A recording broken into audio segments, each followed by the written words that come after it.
Kemudian, nah, tanggung jawab pembentukan UBJES ranting, tanggung jawab ketua ranting, Pak. Ketua ranting akan membentuk atau menunjuk kepengurusan di ranting yang nanti itu akan diusulkan ke MBC, kemudian diteruskan ke PC. Ya. Jadi bukan penunjukan dari MBC, tapi dari ranting. Ranting mengusulkan ki untuk koordinatorku neng wilayah rantingku iki. Nah, kemudian nanti yang ditunjuk sebagai pengurus ranting ini yang nanti akan mengkoordinir semua PLPK. Tanggung jawabnya seperti itu. Jadi kalau di ranting itu nanti PLPK-nya ada 40, ya dia akan mengkoordinir 40 orang itu. Nah, makanya kemudian persentase dari hasil itu 50% akan kembali kepada ranting. Karena basis kegiatan di ranting, basis atau ujung tombak dari kegiatan ini adalah ranting. Karena MBC itu kan kegiatannya juga tidak di kecamatan, tapi akan kemana? Ke ranting juga.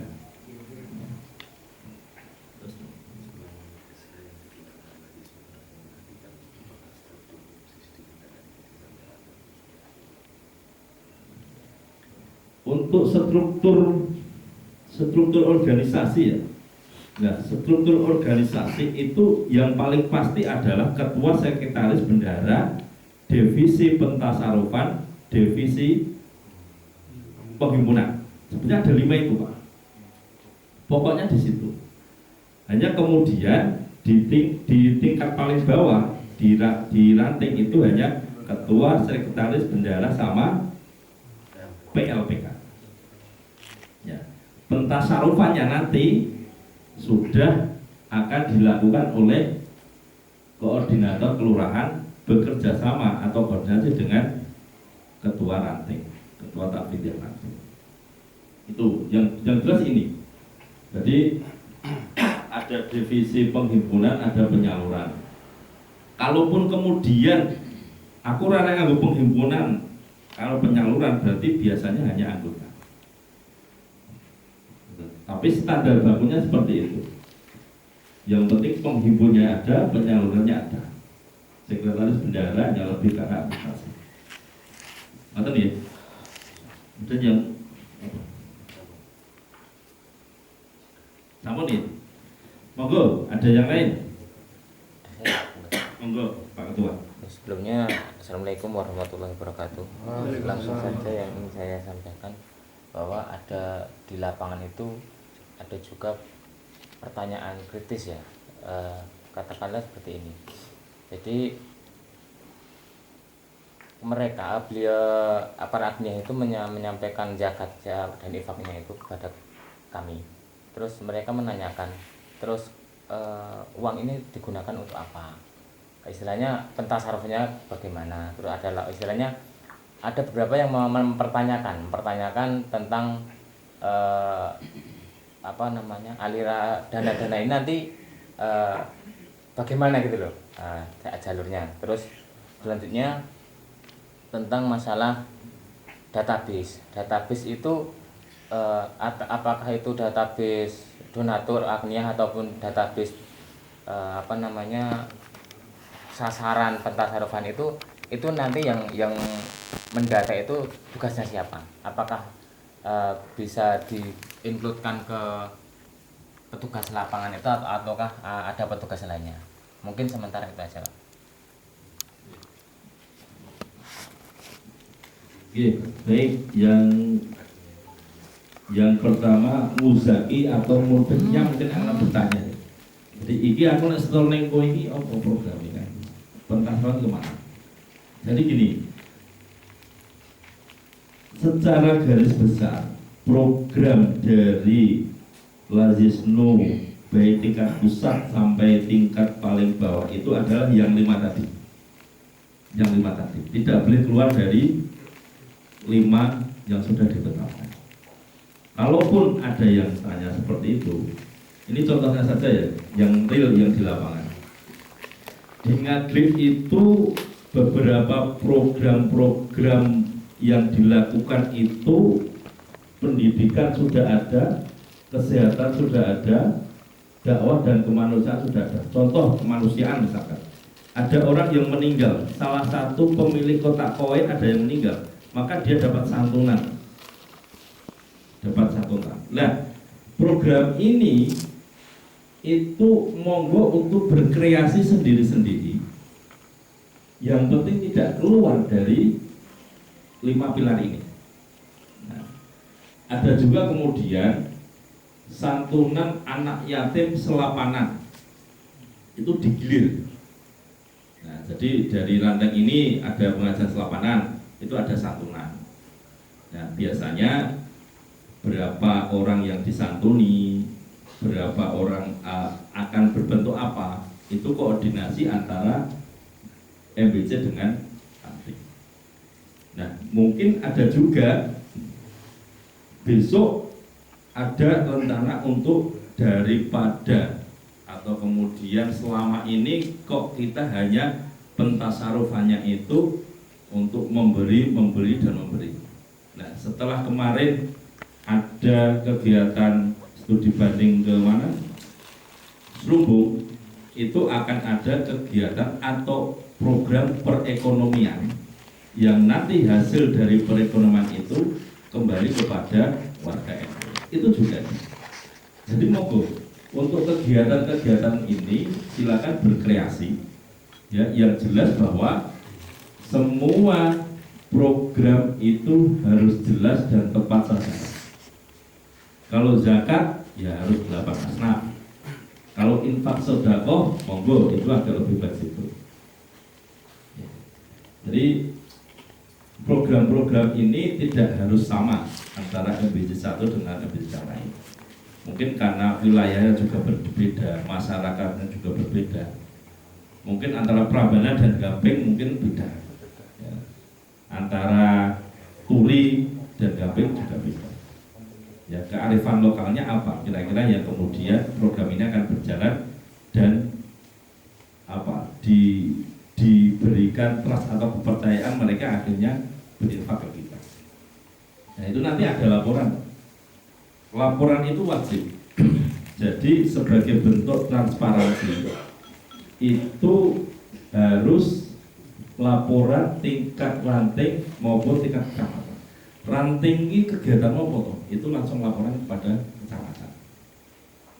Dan nanti terkumpul kegiatan-kegiatan itu nanti menjadi satu dalam di MBC kecamatan, dan PC hanya kemudian kegiatan apa? Ini nanti dilaporkan. Betul ya? Ya memang kadang apa ya, ketika program kita tidak sampai atau tidak sesuai dengan sasaran, kadang kita malah bingung. Gitu ono nih programnya ono. Makanya kemudian yaitu ketika ada yang salah satu anggota kotak koin sakit, mungkin bisa kemudian dikasih bantuan sambil delay. Akhirnya apa? Munfiknya atau pemegang kotak koin ini akan merasa nopo nih, wah kok tidak ada ya. Jadi apa tuh aku duwe kotak koin iki opo? Keuntunganku opo kan misalnya itu. Ya udah itu nanti mungkin ada layanan ambulan. Nah, dulu kan kampanye kan seperti itu. Pemegang kotak koin NU mendapat layanan ambulan gratis. Nah, kan dulu kan awalnya seperti itu. Tapi mungkin dikembangkan lagi. Mungkin ketika sakit akan ada santunan. Nah, mungkin kalau ada yang usaha di tempat ini, mungkin pemegang kotak koin akan ada pembelian buah diskon berapa persen. Itu kan bisa sebetulnya. Jadi kelebihan atau keunggulan nek aku di kotak koin itu opo. Nah, itu sesuai kearifan lokal. Orang mungkin sing Prambanan tak lulusi buah misalnya. Nek sini buah kan. Terus kerjasamanya lo bugilas Pak. Pemegang kotak koin, Bu infakin jenengan ya seperti itu. Itu kreasi ya. Pasar di Pare kabeh. Iya wajib Pak nih Pak. Wah ini pasar potensi luar biasa nih. Nih oleh omsetnya miliaran loh.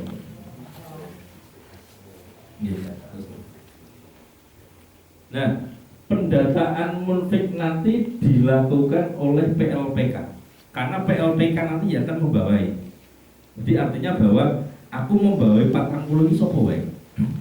Nah, nanti akan dicatat oleh PLPK yang nanti akan direkap, didata oleh koordinator kelurahan yang langsung nanti akan disampaikan kepada petani.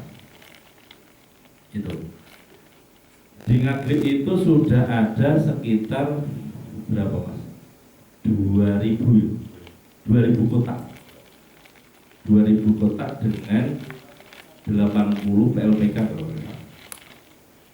2000 kotak itu sudah mencapai angka 40 juta.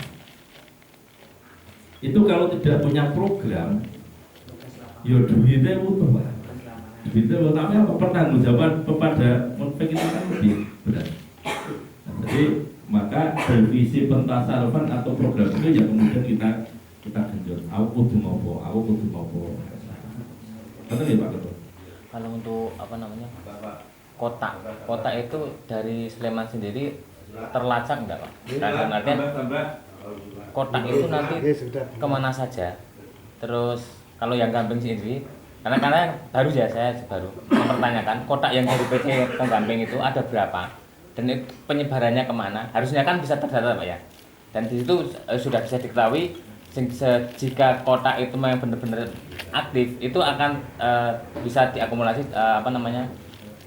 data dari uang kotak itu. Selama ini kotak yang ada di Gamping itu ada berapa yang dulu disampaikan dari Sleman itu?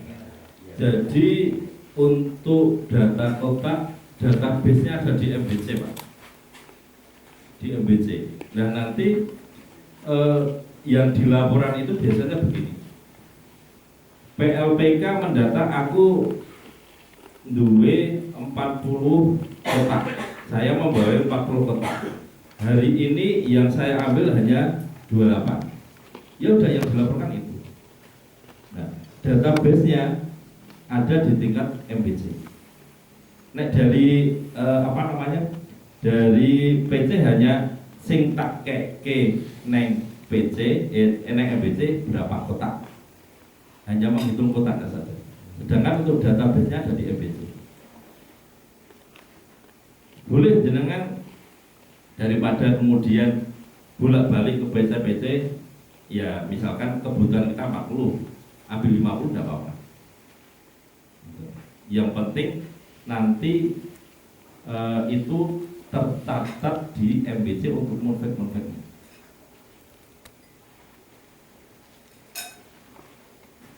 Jadi kita hanya mengeluarkan kotaknya berapa, sedangkan database-nya ada di MBC. Tidak menutup kemungkinan nanti bahwa itu database itu kita dilaporkan ke kita. Tapi untuk saat ini baru kotak yang kita serahkan. Database ada di MBC. MBC itu kan database-nya juga dari PLPK, dari ranting itu. Misalkan PLPK si A membawa sopo-sopo wae, itu nanti sudah ada. Oke. Ngerti ya? Oh yang lain? Ampun. Untuk wilayah sasaran munfik itu apakah terbatas Gamping, khusus Gamping, atau boleh keluar Gamping?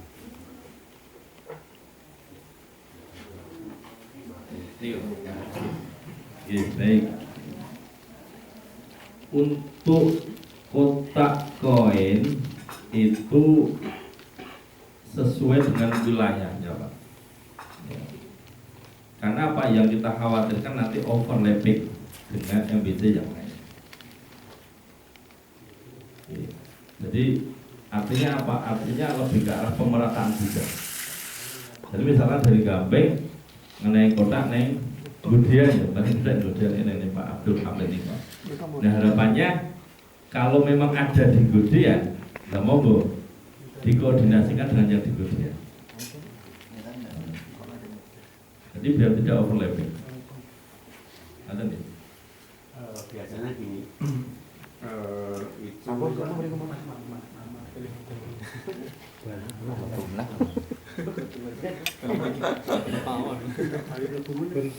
Apa Pak Nonang disampaikan mau? Ada tambah. Sudah. Oke, monggo Gus. Anu langsung mon, mboten. Radi banter mon.